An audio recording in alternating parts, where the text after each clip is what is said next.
Estamos de volta com a quarta parte do informativo 842 do STJ. Gente, nem acaba nem fica pouco. Esse informativo é grande, eu falei desde o começo. Mas vamos seguir em frente, vamos com resiliência que vai dar certo. Próximo julgado, aqui ainda seguindo com os julgados da quarta turma do STJ, foi inserido no Código Civil e o destaque ficou da seguinte forma: é válida a adoção dos dias efetivamente trabalhados por cada sócio como critério de cálculo de distribuição de dividendos por sociedade empresária limitada, desde que tal medida não implique exclusão de sócio da participação nos lucros e nas perdas. Então, gente, a questão aqui é a definição de como é que vai dividir o lucro entre os acionistas, não é? Então, nós temos uma sociedade limitada e aqui nós vamos aplicar os artigos 1007 e 1008 da lei do Código Civil, artigo 1007, salvo estipulação em contrário, o sócio participa dos lucros e das perdas na proporção das respectivas cotas, mas aquele cuja contribuição consiste em serviços somente participa do lucro na proporção da média do valor das cotas, não é? E artigo 1008 é nula a estipulação contratual que exclua qualquer sócio de participar dos lucros e das perdas. Então, olha só, nós temos como regra que a distribuição dos lucros é conforme a participação no capital social, né? A regra é essa, né? Então, se eu tenho 50% da empresa, 50% dos lucros que serão divididos me serão atribuídos. Faz muito sentido, né? Mas o contrato social pode prever algo diverso, né? Desde que isso não implique na exclusão da participação total nos lucros e nas perdas, por vedação expressa do artigo 1008 do Código Civil, né? Que diz que é nula essa estipulação contratual que exclui o sócio de participar de lucro ou perda. E aí, no caso concreto, o contrato social trouxe que o critério do cálculo para a distribuição dos dividendos de uma sociedade empresária, era uma sociedade limitada, tá? Seria o número de dias que cada um desses sócios trabalhou. Então, não era a questão aqui do capital social, era ver quantos dias do mês esse sócio efetivamente trabalhou. É um critério válido? É, gente. Tratamos aqui, né, de autonomia da vontade, direito empresarial, né? Então é um critério válido, só não podia excluir totalmente um sócio da participação nos lucros ou nas perdas. Então, como é que ficou o destaque? É válida a adoção dos dias efetivamente trabalhados por cada sócio como critério de cálculo de distribuição de dividendos por sociedade empresária limitada, desde que tal medida não implique exclusão do sócio da participação nos lucros e nas perdas. Próximo julgado foi inserido no Código de Processo Civil destaque da seguinte forma: caracteriza-se inovação recursal a alegação de preclusão quanto à produção de prova pericial em sede de agravo interno, caso não tenha sido objeto de exame nas instâncias ordinárias, tampouco suscitada nas contrarrazões ao recurso especial. Então, olha só, imagina aqui o seguinte exemplo didático. Imagina que o João ajuizou uma ação contra a construtora, alegando defeitos estruturais em seu apartamento. Durante o processo, o João requereu a produção de prova pericial para comprovar esses vícios na construção. E o juiz de primeira instância entendeu que a perícia não era necessária e julgou apenas com base nos documentos que foram juntados. A sentença foi favorável, condenou então a construtora a reparar os danos. Beleza. A construtora inconformada apresentou apelação, mas a sentença foi mantida. Após essa decisão, a construtora interpôs um recurso especial ao STJ, argumentando a necessidade da prova pericial. Nas contrarrazões, João não levantou qualquer questão sobre a preclusão desse direito de requerer essa prova pericial. O ministro relator no STJ reconheceu a necessidade da produção da prova pericial. Então, anulou a decisão que foi proferida, né, a sentença, para determinar a produção de prova pericial. E aí, nessa hora, o João apresentou um agravo interno, afirmando que o ministro não poderia ter decidido dessa forma porque houve preclusão do direito, já que a construtora não requereu, né, não impugnou, melhor dizendo, a decisão lá do juiz de primeira instância que negou a produção da prova pericial. E aí, gente, vem a pergunta, não é? É possível essa inovação argumentativa aqui no âmbito de um agravo interno no recurso especial? Gente, não é possível, né? Por quê? Porque aqui nós temos uma verdadeira inovação recursal, essa alegação de preclusão. Não é possível trazer pela primeira vez esse argumento tão somente em um agravo interno no recurso especial. Então, para que o STJ decida a questão, essa questão teria que ter sido pré-questionada e não foi, não é? Caberia ter trazido isso, pelo menos, aqui nas contrarrazões do recurso especial. E, de fato, o João passou batido. Então, não vai ser possível inovar em sede de agravo interno, beleza? Então, como é que ficou o destaque? Caracteriza-se inovação recursal, a alegação de preclusão quanto à produção de prova pericial em sede de agravo interno, caso não tenha sido objeto de exame nas instâncias ordinárias, tampouco suscitada nas contrarrazões ao recurso especial. Próximo julgado foi inserido no Código de Processo Civil destaque da seguinte forma: nos termos do artigo 942, parágrafo 3º, inciso 1 do CPC, no caso de rescisão da sentença, os desembargadores que participaram do julgamento inicial devem ser convocados para a participação do órgão de maior composição, caso dele não façam parte, a fim de garantir a continuidade do julgamento, não podendo o regimento interno de um tribunal dispor em sentido contrário. Aqui nós tratamos, nesse julgado, da técnica de ampliação de julgamento, né, que é uma novidade no CPC de 2015, na medida em que veio para substituir os antigos embargos infringentes, que existiam também no direito processual civil, mas que deixaram de existir, mas agora há uma técnica de ampliação de julgamento. Então não é um recurso, tá? É uma técnica de julgamento mesmo. Quando é que se aplica? E como é que funciona isso daqui? Está lá no artigo 942, né? Diz que quando o resultado da apelação for não unânime, o julgamento terá prosseguimento em sessão a ser designada com a presença de outros julgadores, que serão convocados nos termos previamente definidos no regimento interno em número suficiente para garantir a possibilidade de inversão do resultado inicial, assegurado às partes e eventuais terceiros o direito de sustentar oralmente suas razões perante os novos julgadores. Então, a apelação foi 3-2, você vai trazer no mínimo 2 novos julgadores para ampliar a turma, não é, com o objetivo de verificar se mantém essa decisão, né? Então tem que ser no mínimo a quantidade de julgadores que seja suficiente para reverter o resultado do julgamento. E aí nós temos que essa técnica, ela se aplica à apelação não unânime, independentemente do resultado, se aplica também ao julgamento não unânime da ação rescisória, desde que o resultado seja a rescisão da sentença, e também ao julgamento não unânime do agravo de instrumento, quando houver reforma da decisão que julgou parcialmente o mérito. Então aqui é aquela decisão parcial de mérito, né, que ela é impugnada por agravo de instrumento.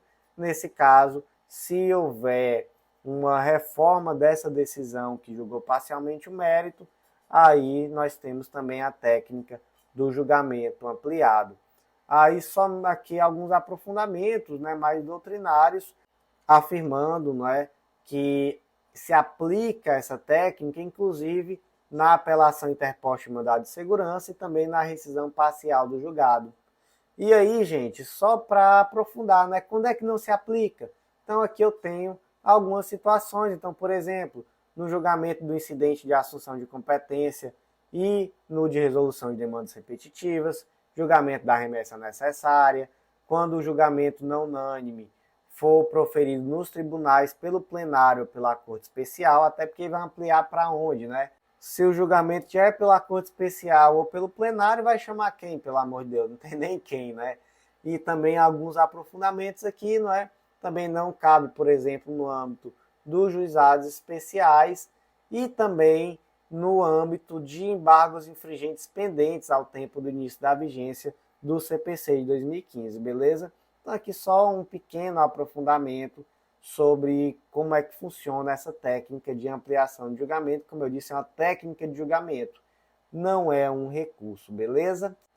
Agora eu quero que vocês se atentem ao que diz, não é, especificamente o artigo 942, porque ele diz assim, olha, se o resultado for não unânime, o julgamento terá prosseguimento em sessão a ser designada, em que serão convocados, nos termos previamente previstos no regimento interno, novos julgadores em número suficiente para garantir a possibilidade de inversão do resultado. Então, eu até disse, se eram 5 julgadores, foi 3-2, você vai ter que convocar no mínimo mais 2.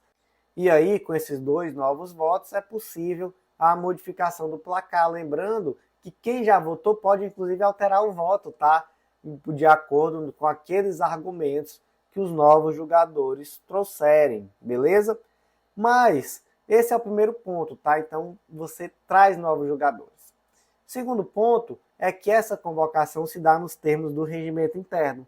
Agora, imagina uma situação assim, que o regimento interno prevê um pouquinho diferente. Ele, ao invés de simplesmente dizer que vai convocar novos julgadores, o regimento interno diz que vai levar a julgamento por outro órgão colegiado maior. Então, por exemplo, imagina que o julgamento se deu na sessão, e aí o regimento interno do tribunal disse que caso o julgamento seja não unânime, ele vai ser julgado agora pela Corte Especial, sendo que na Corte Especial não estão todos os integrantes daquela sessão. E aí, gente, pode? Não pode não, né? Mas não pode mesmo, de forma alguma, né? Não é isso que a lei diz. A lei diz que serão convocados novos julgadores para a continuidade do julgamento. Você nem encerra o julgamento, tá? Ele vai continuar, beleza? E aí você só integra esses novos julgadores, tá bom? Então, se o regimento interno prevê algo diverso, excluindo quem já votou da continuidade do julgamento, e aí não é nenhuma continuidade, né? Um novo julgamento, isso aí está totalmente errado, beleza? Então, como é que ficou o destaque? Nos termos do artigo 942, parágrafo 3º, inciso 1 do CPC, no caso de rescisão de sentença, os desembargadores que participam do julgamento inicial devem ser convocados para participar de órgão de maior composição, caso dele não façam parte, a fim de garantir a continuidade do julgamento, não podendo o regimento interno de um tribunal dispor em sentido contrário.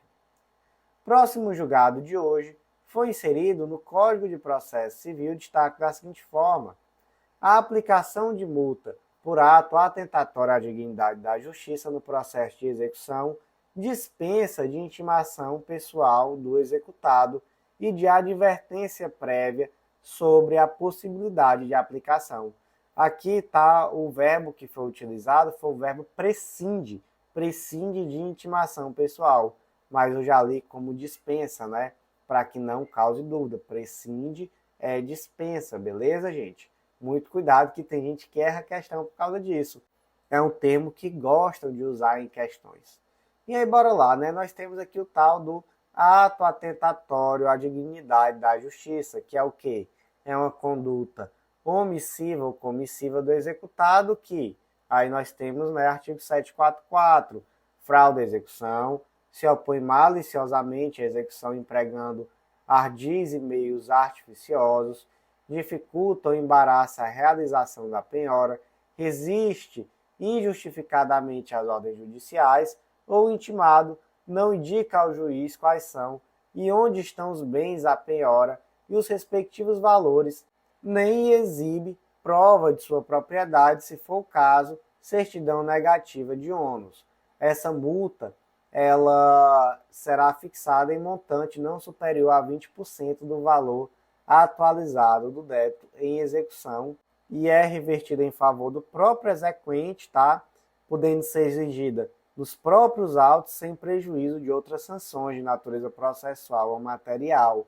Gente, muito cuidado para não confundir o ato atentatório à dignidade da justiça com a litigância de má-fé, né?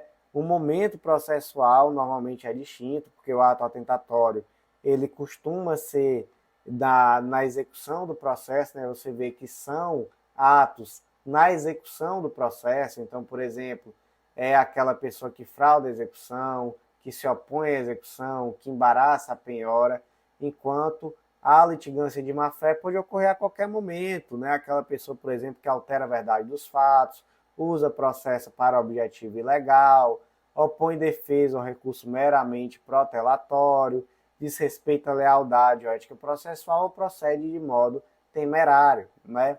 O valor é diferente da multa, enquanto que no ato atentatório à dignidade da justiça é um valor de até 20% do valor do débito e é revertido em favor do exequente, na litigância de má-fé não. A multa é superior a 1% e inferior ao valor da causa, beleza? Então, gente, temos aqui grandes diferenças, não é? Grandes diferenças, vamos tentar não confundir uma coisa com a outra.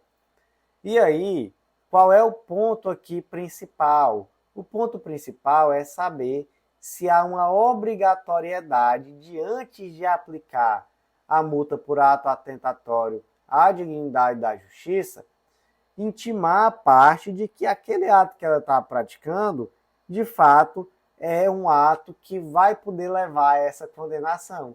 E aí, gente, a resposta é que não, tá? Porque o artigo 772, inciso 2 do CPC, traz uma faculdade. O que ele diz? Que o juiz pode, a qualquer momento do processo, advertir o executado que seu procedimento constitui ato atentatório à dignidade da justiça. Então, o juiz pode, né? O juiz pode. Não é uma obrigatoriedade. Então, não é necessária essa prévia intimação para aplicar multa por ato atentatório à dignidade da justiça, beleza? Então, gente, como é que ficou aqui o destaque? A aplicação de multa por ato atentatório à dignidade da justiça no processo de execução dispensa de intimação pessoal do executado e de advertência prévia sobre a possibilidade de aplicação. Próximo julgado foi inserido no Código Civil destaque da seguinte forma: a alteração premeditada de projeto habitacional, inicialmente destinado ao mercado popular, configura dano moral coletivo por desvirtuar a finalidade social do empreendimento. Gente, olha só que situação interessante, né? Que caso concreto interessante. Uma determinada incorporadora aprovou um empreendimento imobiliário no modelo de habitação de mercado popular. E aí previa imóveis com 2 cômodos e um banheiro. Não é tudo certinho. E aí, gente, só para ficar claro, né? Como se tratava de um empreendimento aprovado nesse modelo, certamente ele teve ali algumas vantagens. Então, por exemplo, taxas melhores de financiamento, enfim, subsídios, com certeza, né? E aí foi aprovado nesse modelo. Só que olha só como a construtora era espertinha. Ela realizou a obra completa. E aí, ao final da obra, recebeu a BITS, tudo certinho, bonitinho. Só que aí, logo depois da BITS, o que eles fizeram? Eles foram lá e construíram um segundo banheiro e transformaram um dos cômodos em suíte. Então eles viram ali que tinha um espaço sobrando, e aí eles foram lá nas unidades habitacionais e fizeram isso depois do habite, né? Depois de todo o procedimento, eles construíram um segundo banheiro e transformaram um dos cômodos em uma suíte. Então, o que aconteceu? Eles tornaram um imóvel com um valor mais alto, né? O imóvel passou a ter um valor venal bem superior ao que teria aquele que foi aprovado e que inclusive chegou a receber a BITS. E aí, gente, não ficou por isso, né? Porque foi proposta uma ação civil pública pedindo inclusive condenação por danos morais coletivos. E aí o STF entendeu que, desculpa, o STJ entendeu que sim, essa conduta ela é apta a gerar, inclusive, um dano moral coletivo, porque houve um evidente intuito fraudulento demonstrado nessa premeditação de aguardar a conclusão das vistorias para então realizar essa modificação. Também houve uma apropriação indevida de benefícios urbanísticos que eram destinados para fins sociais e, além disso, houve uma frustração da finalidade social do empreendimento. Por quê? Porque a inclusão desse segundo banheiro elevou significativamente o valor dos imóveis e excluiu a possibilidade da população que era o público-alvo adquirir aquele imóvel. O público-alvo era a população que tinha renda entre 6 e 10 salários mínimos. E aí ficou bem mais difícil para esse público-alvo adquirir, já que o valor desse imóvel subiu substancialmente. Então, por todos esses motivos, houve aqui uma condenação por dano moral coletivo. Interessantíssima, né? Essa decisão e esse caso concreto. Então, como é que ficou o destaque?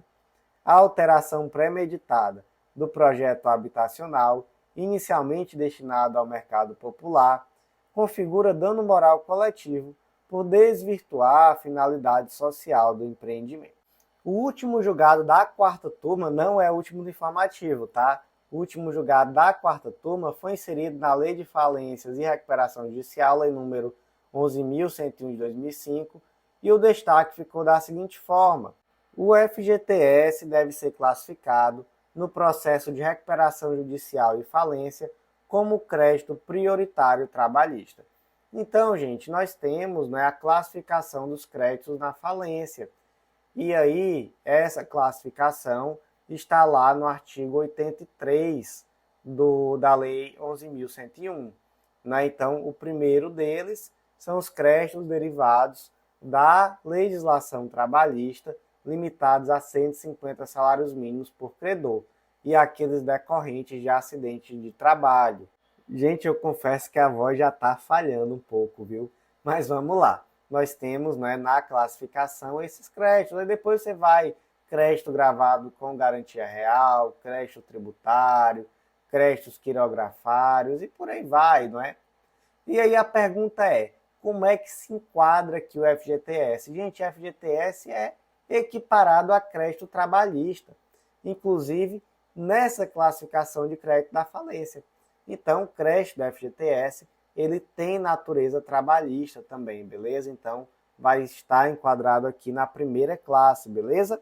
Então, como é que ficou o destaque? O FGTS deve ser classificado no processo de recuperação judicial e falência como crédito prioritário trabalhista. Gente, como vamos iniciar agora os julgados da quinta e sexta turma, que são julgados de direito penal, então eu já vou encerrar por aqui, já estamos com 23 minutos, e eu acho que com mais uma parte só vai dar para matar esse informativo, tá? Vão ficar os julgados da quinta e da sexta turma. Então, aproveita aí e acesse legislaçãointegrada.com.br e vem conhecer o Clube da Lei, nosso clube de membros. Com certeza vai ser um baita diferencial, tá? Vem fazer parte do nosso clube que eu te aguardo. E te aguardo também, igualmente, se Deus quiser, na última parte desse informativo 842 do STJ. Te aguardo lá.